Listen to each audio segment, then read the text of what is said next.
માં અમે દુબઈથી અબુધાબી જતા હતા, એમાં એક ગાડી અબુધાબીથી દુબઈ જતી હતી, અમે અબુધાબી જતા હતા.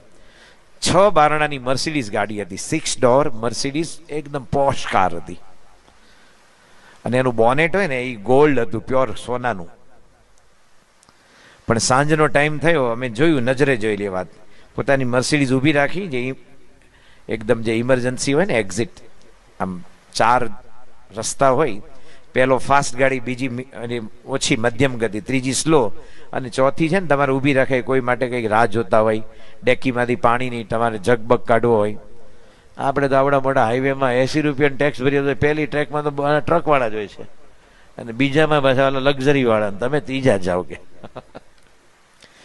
તો એ મુસલમાન હતો ને, એને પોતાની મર્સિડીઝ ઊભી રાખી, 6 બારણાની લક્ઝરી પોશ કાર, અને ગોલ્ડ તો એનું આખું બોનેટ હતું. પોતાનો મુસલ્લો પાથરી અને નમાજ અદા કરી રોડ ઉપર. આપણે આપણા બારી બારણા બંધ હોય આપણા ઘરના, તોય આપણને પૂજા કરતા સંકોચ થાય, તો શું આપણે હિન્દુ ટકવાના છીએ? પૂછો, જાતને પૂછો. આપણા બારી બારણા બંધ હોય, આપણે આપણી મહેનતની રોટી ખાતા હોય, અને હું પૂજા કરીશ તો મને બાજુવાળો શું કહેશે? બાજુવાળો તને તારું ઘર હલાવી દેવાનો છે, બાજુવાળો મુક્તિ આપવાનો છે, બાજુવાળો તને નિર્વાસનિક કરવાનો છે, બાજુવાળો અક્ષરધામમાં લઈ જવાનો છે.